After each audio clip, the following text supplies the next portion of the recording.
पता नहीं कैसे हिंदू हैं जो अपनी माँ के मरने पर मुंडन नहीं कराते और बात करते हैं हिंदुत्व की। प्रधानमंत्री अडानी पर नहीं बोल रहे, प्रधानमंत्री गौ हत्या पर नहीं बोल रहे, प्रधानमंत्री कानपुर में जब माँ बेटी दोनों को जिंदा जला दिया जाता है तब नहीं बोल पा रहे, प्रधानमंत्री आवास से चंद कदमों की दूरी पर सैकड़ों हिंदुओं के घर उजाड़ दिए गए तब प्रधानमंत्री नहीं बोलते। प्रधानमंत्री जी, आपसे देश नहीं चल रहा, आप इस्तीफा दे दो। आप अगर गौरक्षा के नाम पर गोडसे की नाजायज औलादों पर अंकुश नहीं लगा सकते तो आप इस्तीफा दे दो, आपसे सरकार नहीं चल रही। बीफ एक्सपर्ट में भारत नंबर 1 कैसे बना, ये बात पूछता है भारत और इन पर थूकता है भारत। जुनैद और नासिर की हत्या पर तीव्र भर्त्सना करते हैं और ये पूछते हैं सरकार से, हरियाणा गवर्नमेंट अभी तक बोली क्यों नहीं है? मनोहर लाल खटारा एक शब्द भी नहीं बोल रहा है, ये खटारा सरकार है। पूरी भारतीय जनता पार्टी एक सर्कस है।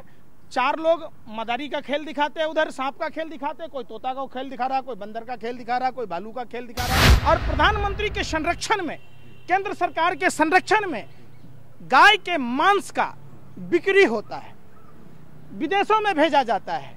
ये कैसे हिंदू हैं? ये तो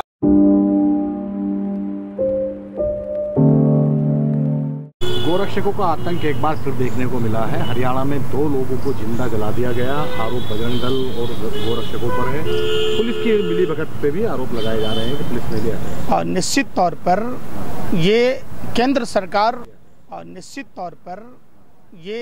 केंद्र सरकार और हरियाणा की राज्य सरकार पर सवालिया निशान उठाता है।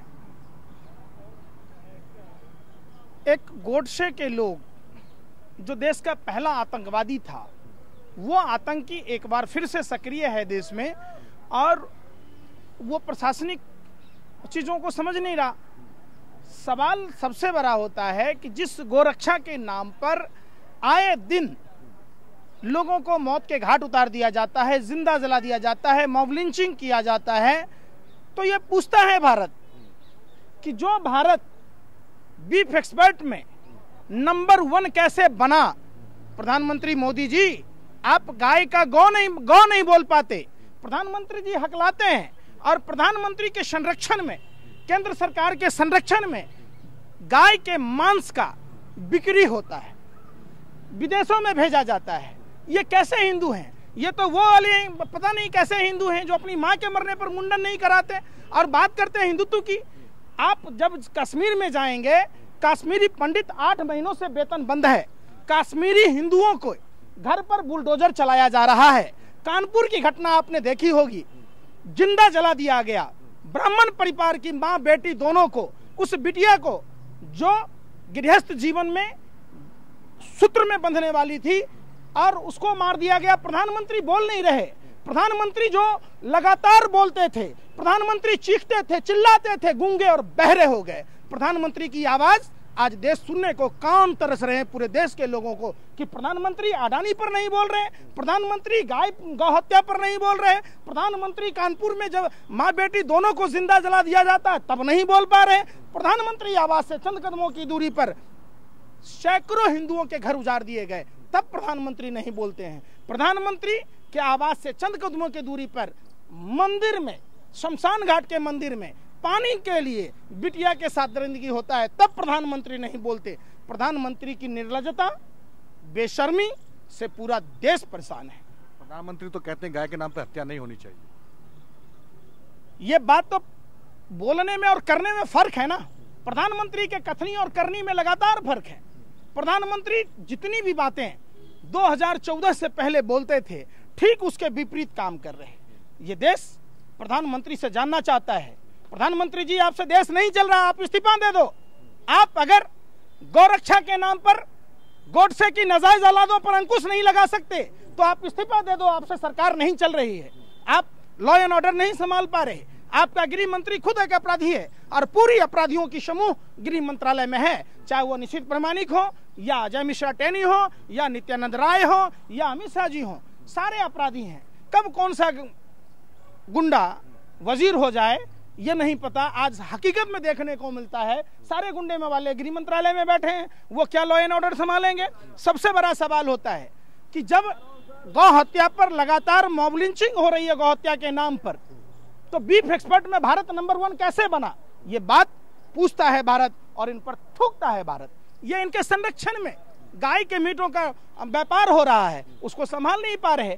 हम जुनैद और नासिर की हत्या पर तीव्र भर्त्सना करते हैं और ये पूछते हैं सरकार से, हरियाणा गवर्नमेंट अभी तक बोली क्यों नहीं है? मनोहर लाल खटारा एक शब्द भी नहीं बोल रहा है। ये खटारा सरकार है जहां लगातार इस तरीके का प्रपंच रचा जाता है, फिर भी इन आतंकवादियों के ऊपर, इन देशद्रोहियों के ऊपर कोई कार्रवाई तक नहीं होती। 2 हफ्ते में तीसरी घटना है ये जी। ये 2024 के चुनाव की तैयारी है।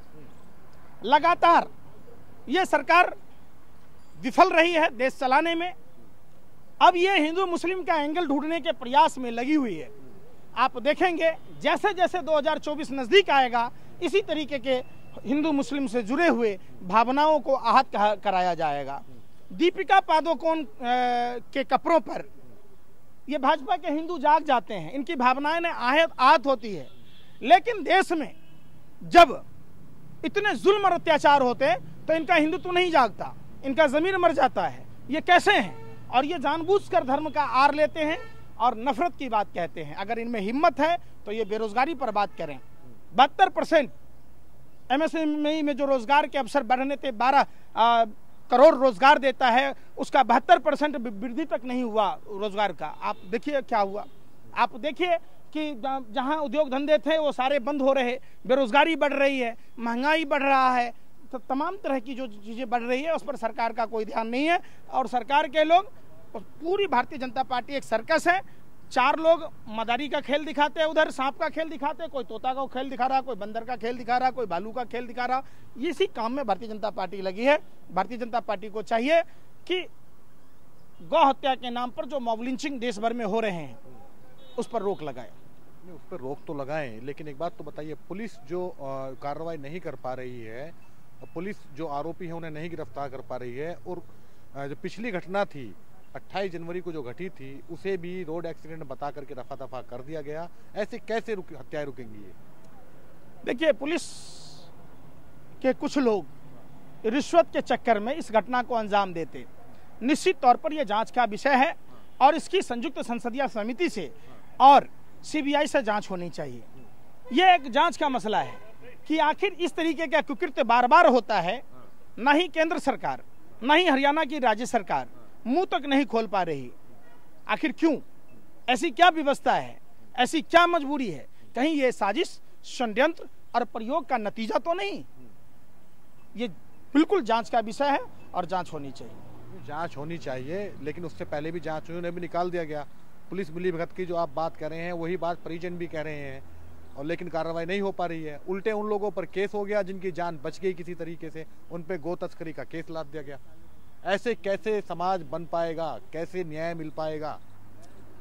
निश्चित तौर पर 2014 के बाद जो नफरत की दुकान भाजपा और RSS ने खोली और उनसे जुड़े हुए तमाम अनुसांगिक इकाइयों ने खोली, उससे देश की अर्थव्यवस्था लगातार गिर गई, देश में बेरोजगारी बढ़ गया, देश में अमन भाईचारा समाप्त हो गया। तो निश्चित तौर पर हम सब भारतीयों का अपने जाति, धर्म, भाषा, प्रांत से ऊपर उठकर इन ऐसे मुद्दों पर सवाल खड़े करने चाहिए और इसके लिए आंदोलन करना चाहिए। निश्चित तौर पर परिवार के लोगों को, देश के तमाम पॉलिटिकल पार्टियां को भी मदद करनी चाहिए। जो गोरक्षक है वो कहते हैं असली हिंदू तो हम ही हैं। आप बताइए, आप तिलक लगाए खड़े हैं, आप कौन से हिंदू हैं, असली हैं नकली हैं? अब ये तो वो रावण के लोग बताएंगे। हमने तो रावण को भी देखा है, हम तो राम के लोग हैं। रावण अगर अपने पारंपरिक वेशभूषा में जाता तो क्या माँ सीता का अपहरण होता? नहीं होता। भारतीय जनता पार्टी के लोग या बजरंग दल के लोग, विश्व हिंदू परिषद के लोग, RSS के लोग अगर भगवा वस्त्र नहीं पहनेंगे तो क्या अपने आप को वो धार्मिक बता पाएंगे? सीधा सा सवाल है। हमने रामायण देखी है, हम प्रभु श्री राम को फॉलो करते हैं। ये लोग कालनेमी के लोग हैं, रावण के लोग हैं। भगवा वस्त्र पहनने के बाद, भगवा वस्त्र खास करके 5 चीजों के लिए जाना जाता है: त्याग, तपस्या, क्षमा, बलिदान और परोपकार के लिए। भगवा वस्त्र हिंसा के लिए नहीं जाना जाता है। और जो लोग भगवा वस्त्र पहनकर हिंसा कर रहे, वो समझिए रावण, कालनेमी की DNA वाले लोग हैं, इनकी नाजायज औलादे हैं। नहीं तो भगवा वस्त्र पहनकर आप झूठ नहीं बोल सकते। भगवा वस्त्र पहनकर आप किसी से ऊंची आवाज में बात नहीं कर सकते। भगवा का आप एक अपना अलग संदेश है। इन लोगों ने, भाजपा RSS के लोग, बजरंग दल के लोग, विश्व हिंदू परिषद के लोग, भगवा को बदनाम किया है। बदनाम किया है तो उनके खिलाफ जो है जो दूसरा हिंदू वर्ग है वो क्यों नहीं मुखर हो रहा है? तो मैं बोल तो रहा हूँ, मैं भी तो हिंदू हूँ। अब ये तो है नहीं कि मैं दिखाऊं कि आप सर्टिफिकेट तो वो देंगे ना कि आप असली हिंदू हैं। उनके बाप दादा यूनिवर्सिटी खोल के रखे हैं कि सर्टिफिकेट देंगे, आप बताओ ना। ये तो साफ साफ झलकता है ना। अगर आप में आपने भगवा पहना, देखिए हम सनातन हिंदू धर्म से आते हैं, हमारे में 84 लाख योनियों की भरण पोषण की बात होती है। पेड़ कैसे जिंदा होगा, इसलिए हम पेड़ में जल डालते हैं। जल के जीव कैसे जिंदा रहेगा, इसलिए हम मछलियों को दाना डालते हैं। वायुमंडल के जीव कैसे जिंदा होगा, इसलिए हम पक्षियों को दाना डालते हैं। गाय कैसे जिंदा रहेगा, इसलिए गाय को रोटी डालते हैं। हम यहाँ तक कि कुत्ता कैसे जिंदा होगा तो कुत्ता को भी रोटी डालते हैं। तो एक ऐसा धर्म जिस धर्म में मानव सेवा को ही परम धर्म माना गया है, और वैसे धर्म में हिंसा की, नफरत की कोई जगह नहीं है। ये जो लोग करते हैं, ये लोग निश्चित तौर पर असुर प्रवृत्ति के लोग हैं, राक्षस प्रवृत्ति के लोग हैं। ये लोग रावण, कौरव और कंस के वंशज हैं जो हिंदू धर्म को बदनाम करते हैं।